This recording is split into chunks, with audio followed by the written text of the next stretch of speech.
让我们一起来领受上帝的话。今天共有3处经文，都是记载在新约圣经加拉太书。现在我们先来攻读加拉太书第5章24到25节，记载在和合本圣经第266页。其他版本请看荧幕。第5章24到25节，凡属基督耶稣的人，是已经把连肉体、邪情、私欲同钉在十字架上了。我们若是靠着圣灵得生，就当靠着圣灵行事。接下来我们来看第2章第20节，在和合本圣经第263页，其他版本请看荧幕。第2章第20节，我已经与基督同钉十字架，现在活着的不再是我，乃是基督在我里面而活着，并且我如今在肉身活着，是因信神的儿子而活，他是爱我，为我舍己。接下来我们来看第6章第14节，和本圣经在267页。第6章第14节，但我断不以别的夸口，只夸我们主耶稣基督的十字架。因这十字架，就我而论，世界已经钉在十字架上；就世界而论，我已经钉在十字架上。以上。接下来请本堂的主任牧师来讲道。讲道的题目是圣洁生活3：十架道路。十架道路。我们同心来祷告。慈悲的阿爸父神，我们感谢你带领我们平安经过一个礼拜，也感谢您在主日我们仍然有福气能够来敬拜你，也感谢我们在灵命的操练中间，我们已经进到了第3堂。我们学习了我们能够有圣洁的生活的保证，原来是因为主，我们亲近了您，您就要亲近我们。我们也学习了我们要如何有能力能够来过圣洁的生活呢？乃是因为圣灵要帮助我们。今天我们要学习在这个圣洁的生活，也就是成圣的生活中间，我们的过程到底要如何？求神你帮助我们，你赏赐我们谦卑敬虔顺服的心，来领受你的话语，也开我们的心眼，赏赐我们有属灵的智慧，让我们能够明白。我们这样祷告，奉靠主耶稣基督的名求，阿们。大家平安。我们在灵命的操练圣洁生活中间，我们已经进到了第三堂。那这所谓的操练呢，就是必须不断的提起，不断的去思想，然后不断的用行动来把它显示出来。所以我们每次都会再提醒一次。午夜的时候，我们做了清洁的心思。为什么我们要做清洁的心思？乃是因为爱是从清洁的心、无愧的良心，还有无畏的信心而生出来的。神给我们的，主耶稣给我们的大诫命就是要有爱啊！所以我们又回到根源来，是不是我的清洁我没有办法爱？是不是因为我的清洁的心不够了？所以我们以后接着会学习无愧的良心跟无畏的信心。既然是要学爱的时候呢，那我们假定我们有清洁的心，那我们在生活中间就应该有圣洁的生活，应该显示出来。所以我们要用4个主日来谈这些事情。我们已经学过了，我们的根基、我们的根源、我们的保证是什么？乃是我们亲近神，神就要亲近我们。所以我们知道有神的保证在。同时呢，我们要如何过圣洁生活呢？在上礼拜我们所讲圣灵的充满，也就是让我们内住的圣灵能够自由的运行。今天我们要写说这个成圣的过程中间，它的成圣的这个过程到底是如何？下礼拜我们再来学习最后一堂课。在亲近上帝中间，那我们学习到说，因为神告诉我，你亲近我，我就必定亲近你。所以我们已经学习要怎样亲近上帝呢？原来要有5样，至少要有这5样。你要敬拜他，你要读他的话语，明白他的真理。你要常常用祷告跟他来连结。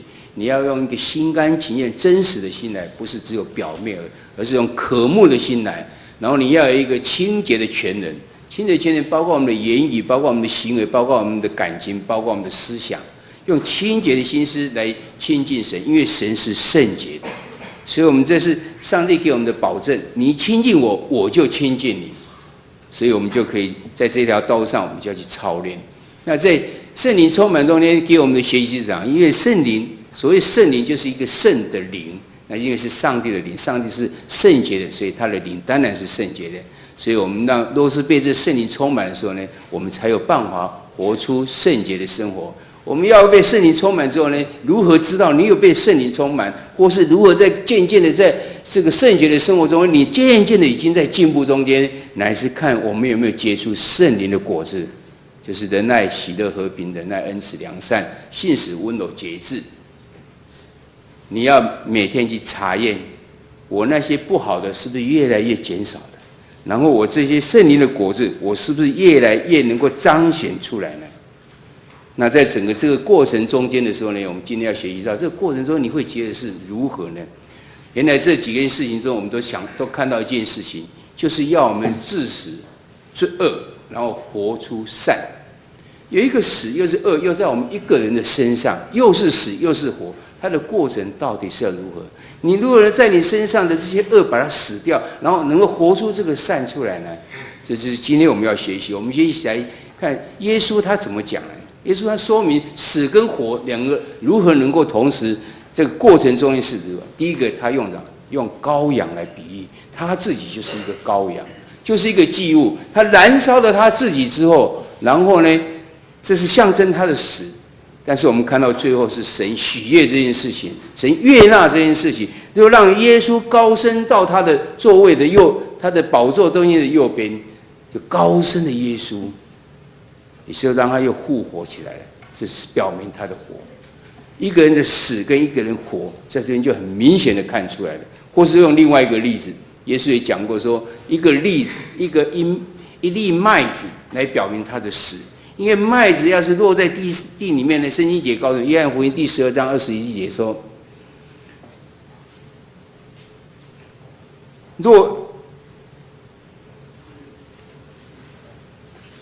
对不起。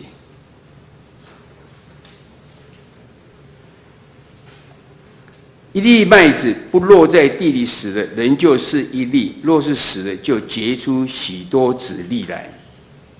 耶稣告诉我们说，一粒麦子同样是一粒麦子，但是它死了之后呢，它才有办法结出许多的这个子粒来。所以我们呢可以看到，一粒麦子死了，好像是事情都已经结束了，但那只是过程而已。结果呢，却是要发芽长成麦子，吐出麦穗，结出许多个子粒来。所以原来一个致死恶，然后要活出善，这是一个过程中间的转换是怎样？它是告诉我们说，其实我们就是要将我们会败坏的肉体让它死掉，也就是借着钉十字架让它死掉，然后要结出圣洁生活的子粒来，也就是因为基督他在我们里面而活着，才有办法这样子来结出这个子粒过来。这是今天我们所要来学习的。我们一起来看今天的经文。刚才是司礼人帮我们念，我们自己来念一遍呢，让我们会有更深的体验。特别这是绿色的字呢，是一个重点的字呢，我们要注意到。我们一起来念来。凡属基督耶稣的人，是已经把连肉体的情欲十字架上。我们若是靠圣灵得生，就当靠圣灵行事。同钉十字架，现在活着的不再是我，乃是基督在我里面活着，并且我如今在肉身活着，是因信神的儿子而活。他是爱我，为我舍己。但我断不以别的夸口，只夸我们主耶稣基督的十字架。因这十字架，就我而论，世界已经钉在十字架上；就世界而论，我已经钉在十字架上。那我们看刚才上面这一段的时候，是加太福音第5章24节到25节，它是告诉我们当如何行。我们要把我们的肉体跟我们肉体的情意呢同定在十字架上，而且要靠圣灵行事。而下面这一段呢，加拉太福音第2章第20节告诉我，它的结果会是怎样？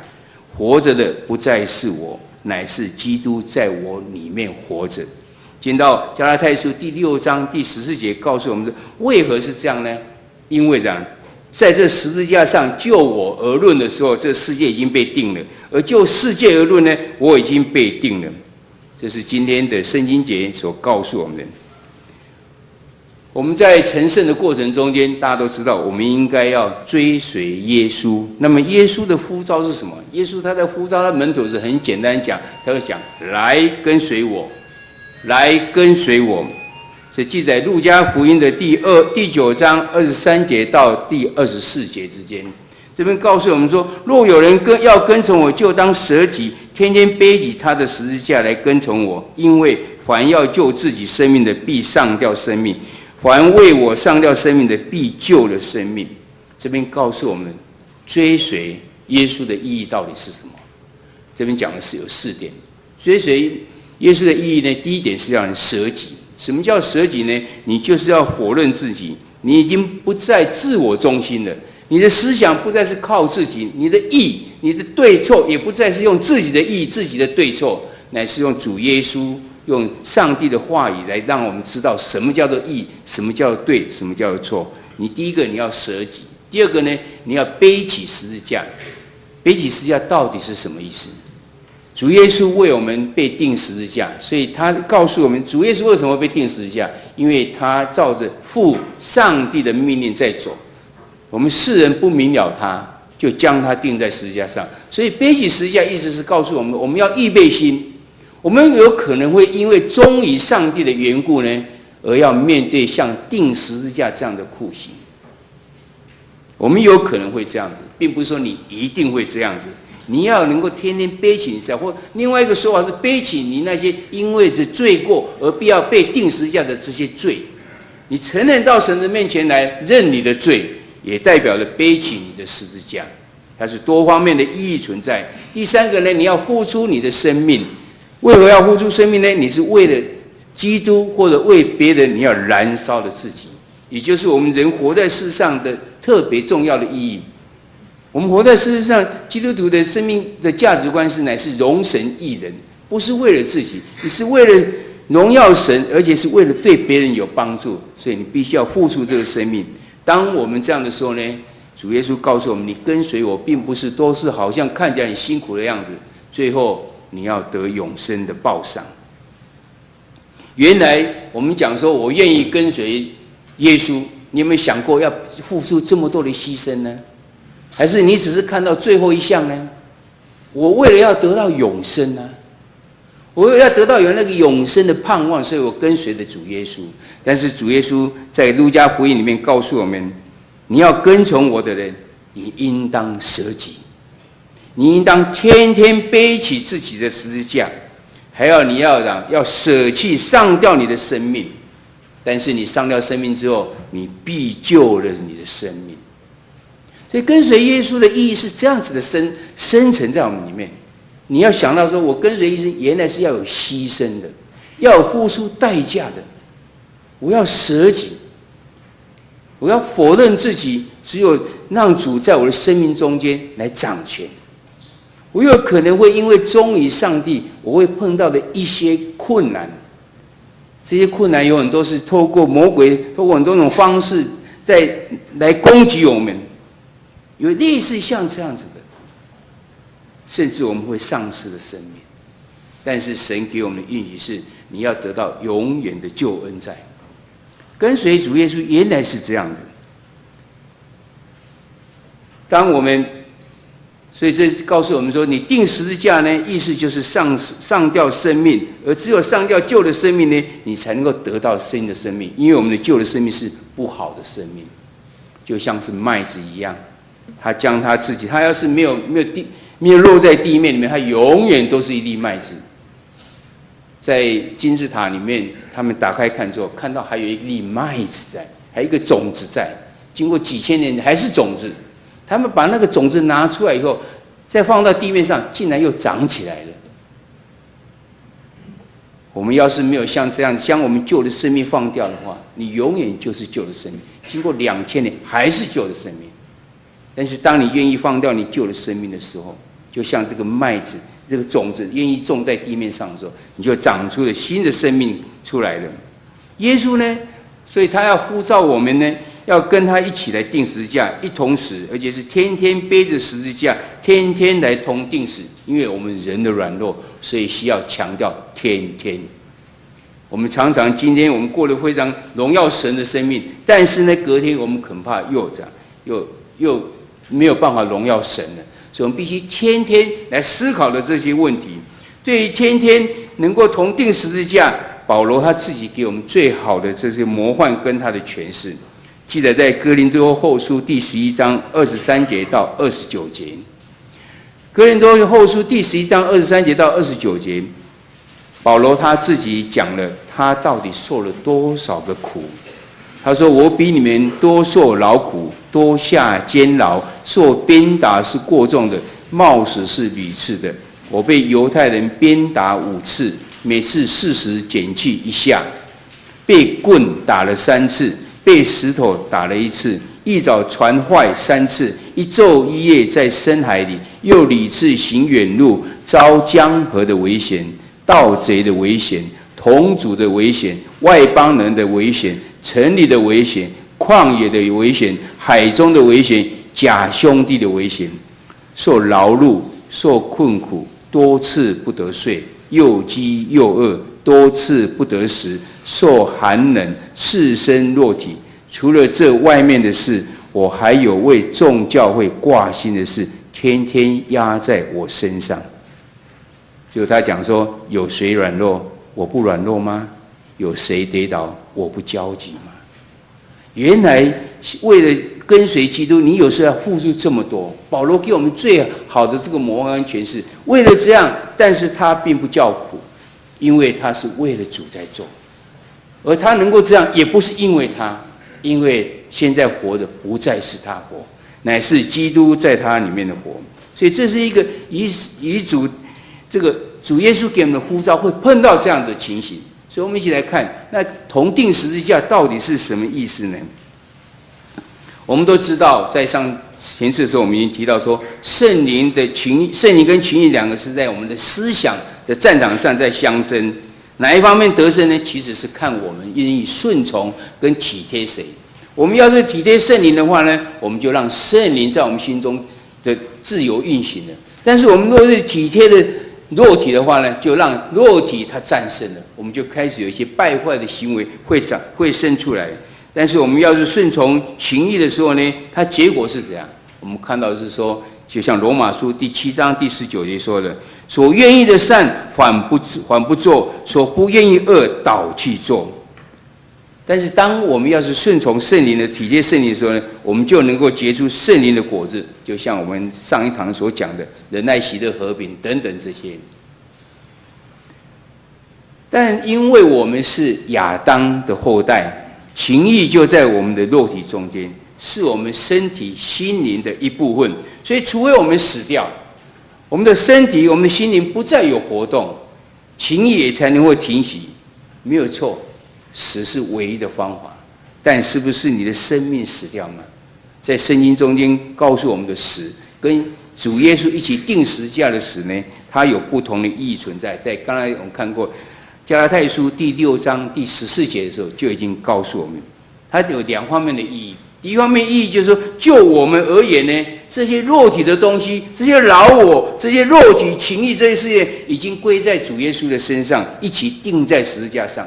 钉死在十字架上的我的老我，我的肉体的情义，我的这些世界上所有的这些不好的事情，全部都跟钉在十字架上。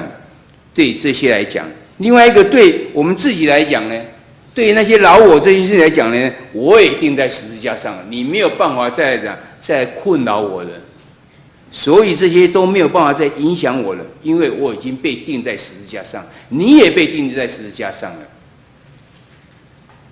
因为我们身上已经带着十字架上的印记了，在加拉太书第6章第17节这样说：“都不要搅扰我，因为我身上带着耶稣的印记。”耶稣的印记是什么意思？台语翻译成为他的痕迹，也婚嫁，就是说我身上已经有让耶稣的印记、耶稣的痕迹在了。耶稣被钉十字架，他在重新复活的时候，多马不认识他。多马说：“除非让我看到他的钉痕，看到肋骨这边的话，就是像这样子。”他真正为我们牺牲。你真正跟耶稣耶稣在你身上的印记是什么呢？所以我们要问说：你已经得着跟耶稣同定十字架了吗？那么你的印记是什么呢？我们要以耶稣来同定十字架的时候，他告诉我们，代表了两种意义。一方面是宣告这些，对我来讲，这些旧的已经被钉在十字架上了。那对另外也宣告，对那些宣告讲，我已经被钉十字架上了，所以你没有办法再来影响我，再来吸引我，再来搅扰我了，因为我身上带着耶稣的印记。所以我这边要问说，你有让你的身上有带有耶稣的印记吗？你有让人，你有让魔鬼，你有让黑暗的势力明明的知道说你是基督的人吗？你是属于耶稣的人吗？你让人如何看出来？你让人如何能够感受到呢？我们有没有办法来荣耀神呢？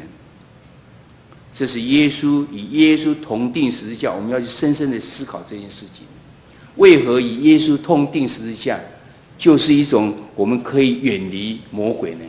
因为我们身上带着跟基督同样钉十字架之后的印记了，他的伤痕、他的痕迹已经烙印在我们自己身上，因为我们跟他一起同钉十字架。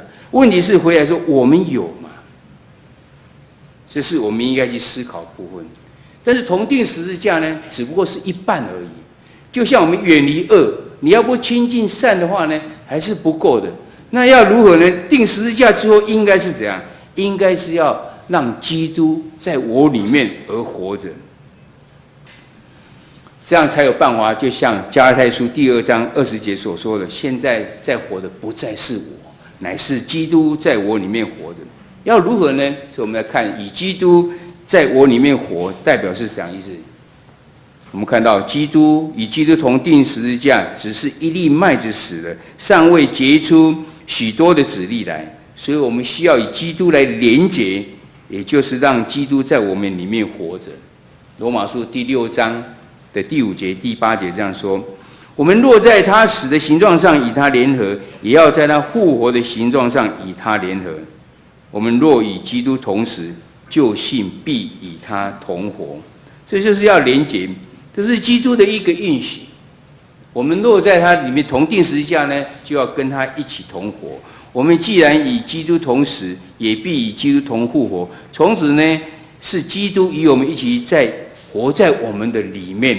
这刚刚加拉太书第2章20节的前半段所说的：我已经与基督同定十字架，现在活着不再是我，乃是基督在我里面活着。基督他如何活在我们里面呢？原来他是借着圣灵活在我们里面，所以基督在我们里面活的意思呢，也就是圣灵在我们生命中间的宝座上，使我们能够顺着圣灵而行，靠着圣灵来行事，也能够过着圣灵充满的生活。而圣灵充满的生活呢，其实也就是这个过程中间，就是讲我们天天背起了自己的十字架来跟随着耶稣。原来过圣洁的生活，这是一个过程。这个过程要怎样？就像今天所讲，你要与耶稣一起同定十字架，要跟从耶稣，然后一起定十字架，然后让主耶稣在你里面活。那跟从耶稣给我们定义是怎样？你要舍己，你要不再自我中心，然后你要怎样？天天背起这十字架，有可能是为了主的原因呢，然后你必须受苦，甚至最后或舍命都有可能。但是有一个永生的盼望在前面来给我们应许。这是跟从耶稣是这样，然后就在同定十字架上，然后让他在我们心里面来活。这是一个过程，这过程告诉我们是这样，原来是要有牺牲。我们要做圣洁生活的操练，不是我嘴巴讲讲我要过圣洁，我要思想我要过圣，这样就 OK 了。没有，你的生命中间常常要有很多种牺牲，你恐怕要把你原来的老我，觉得非常对肉体很享受的，对这样子很享受的，因为你要过圣洁生活，这跟主耶稣的教导不合，你要做某种牺牲。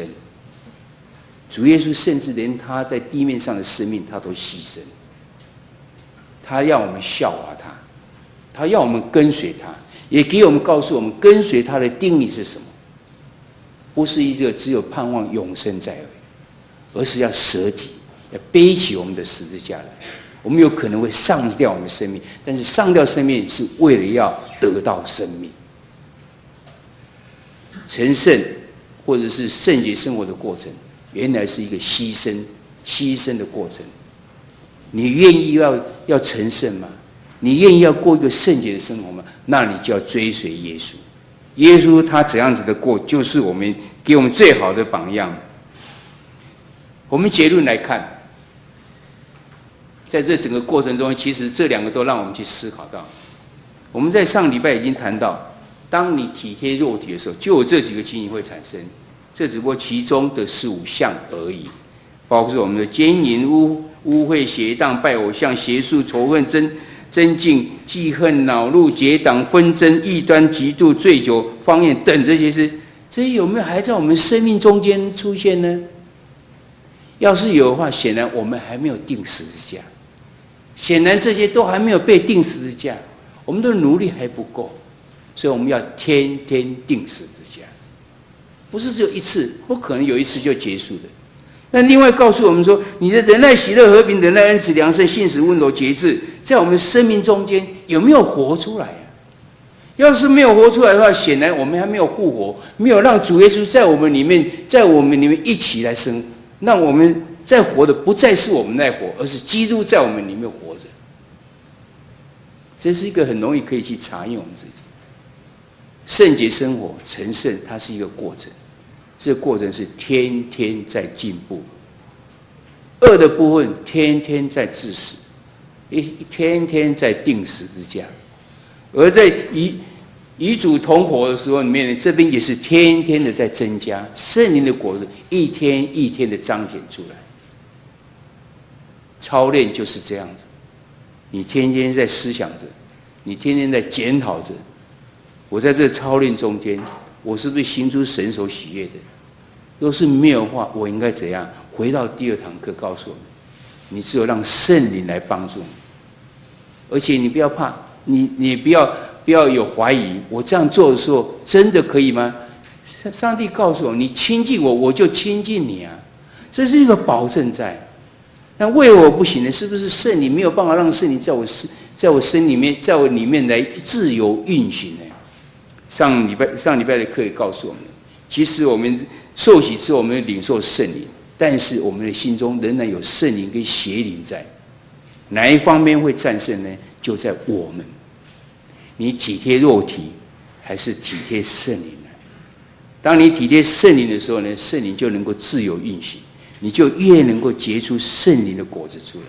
当你体贴肉体的时候呢，圣灵就被捆绑住了，你所行出来的就是那些不好的事情。今天告诉我们，这是一个过程。这过程中间，主耶稣让我们来效法他，让我们天天把这些不好的钉在十字架上，然后让主耶稣在我们心里面，我们跟我们一起来活着。你愿意，你要学圣灵圣洁生活的操练中间，你愿意有这样子的牺牲吗？这是过程中间我们必须要去学习到，要有这样子的认知的。我们要活出圣洁呢，就在于我们的抉择。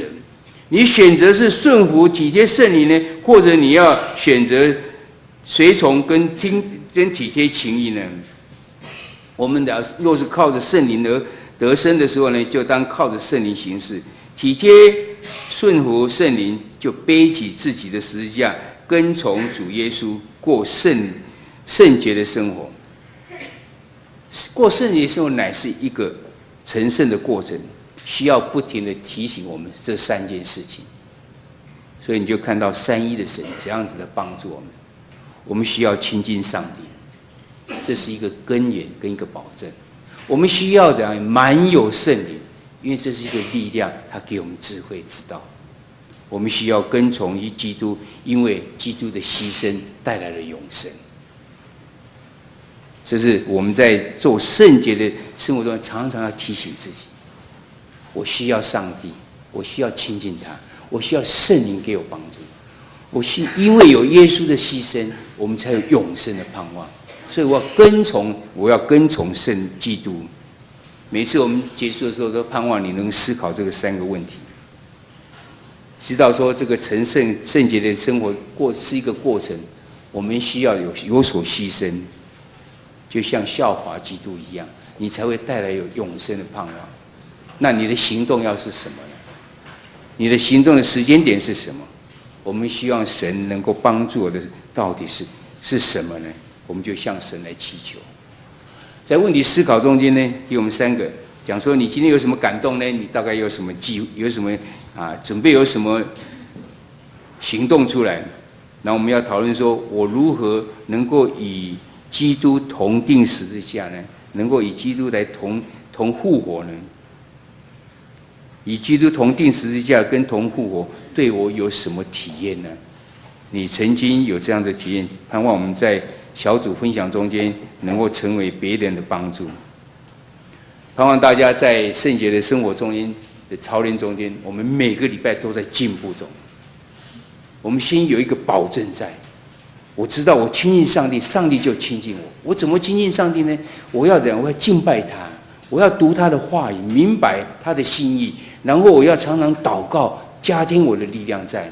然后我要怎样？要心甘情愿做这些事情，不是因为我们在操练，而是因为我本身就是应该需要这样的，再次被提醒而已。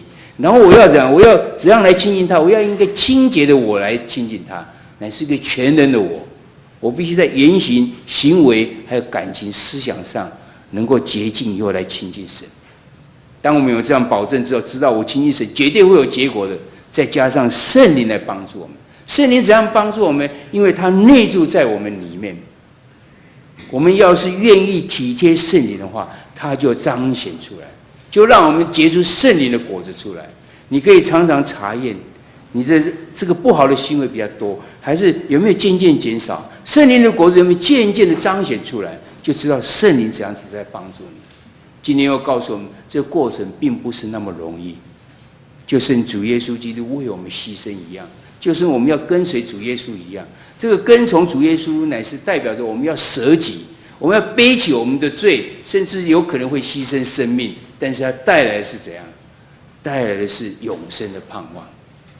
盼望我们在圣洁的生活中间，我们都有很好的操练。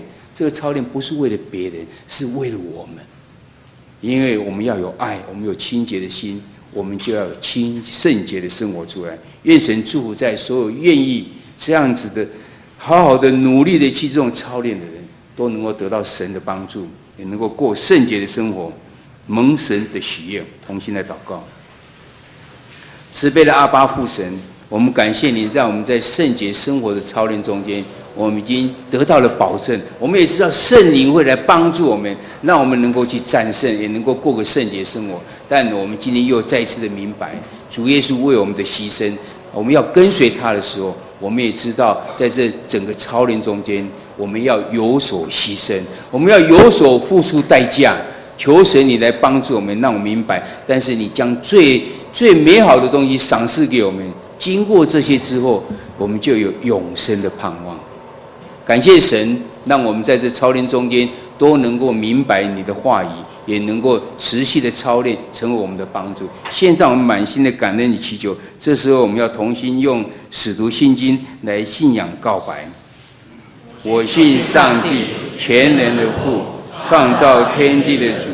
我信我主耶稣基督，上帝的独生子，因圣灵感应，由童贞女玛利亚所生，在本丢彼拉多手下受难，被钉十字架，受死，埋葬，降在阴间，第3天从死人中复活，升天，坐在全能父上帝的右边，将来必从那里降临，审判活人、死人。